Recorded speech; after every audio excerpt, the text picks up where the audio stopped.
पहली बार आरएसएस ने माना 2029 में योगी होंगे प्रधानमंत्री।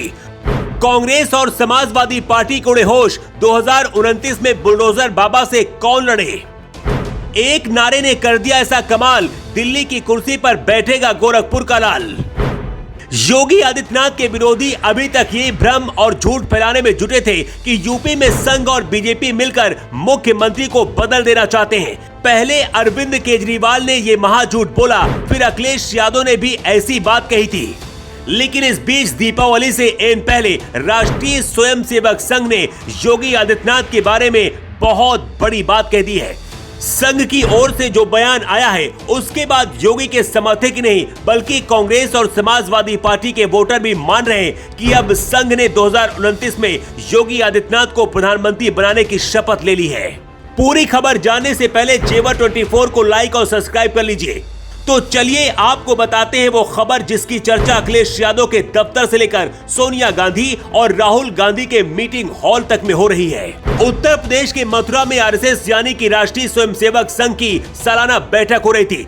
इस मीटिंग में आरएसएस के सह कार्यवाहक दत्तात्रेय होसबोले भी थे। वही दत्तात्रेय होसबोले जिन्हें आरएसएस में मोहन भागवत के बाद नंबर 2 माना जाता है। इस कार्यक्रम के अंतिम दिन हिंदुओं में एकता बनाए रखने को लेकर संघ ने योगी आदित्यनाथ का जिक्र कर दिया और वो बात बोल दी जिस पर पूरे देश की मीडिया डिबेट करने लगी। आरएसएस के सर कार्यवाह दत्तात्रेय होसबोले से पूछा गया कि सीएम योगी आदित्यनाथ के बटेंगे तो कटेंगे वाले बयान पर आरएसएस का क्या स्टैंड है। इसके जवाब में संघ ने कहा कि योगी जी के बयान का सीधा मतलब है कि हिंदुओं को एकता की आवश्यकता है और अब हिंदुओं को इसे आचरण में लाना है। संघ ने तो इतना कह दिया है कि बटेंगे तो कटेंगे वाले नारे को अब लोग समझ रहे हैं और लागू भी कर रहे हैं क्योंकि ये नारा हिंदू एकता और लोक कल्याण के लिए बहुत जरूरी है। संघ ने यह भी माना है कि हिंदुओं को तोड़ने के लिए लोग काम कर रहे हैं। संघ की ओर से योगी आदित्यनाथ के ऊपर ये बयान क्लियर कट मैसेज है कि योगी ने संघ को राह दिखाई है और बीजेपी को 2029 के चुनाव में उतरने का मंत्र भी दे दिया है।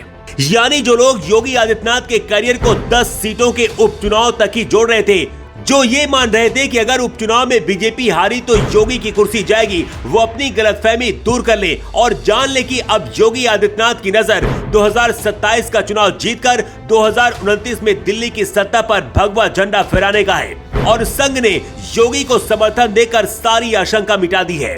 25 और 26 अक्टूबर को संघ की इस बड़ी बैठक में सभी 40 प्रांतों के प्रांत और सह प्रांत संघ चालक कार्यवाहक और प्रचारकों ने हिस्सा लिया और सबके सब योगी के बयान के साथ खड़े थे।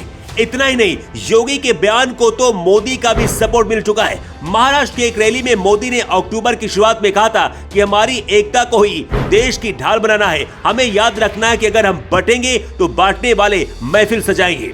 मोदी का ये बयान भी योगी के बयान से उठाया गया था। यानी योगी के लिए 2029 का रास्ता पूरी तरह से साफ है और कोई भी रुकावट नहीं है।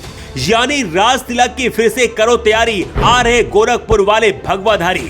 दोस्तों आप कमेंट करके बताएं कि 2029 में क्या योगी बीजेपी की ओर से पीएम कैंडिडेट होंगे।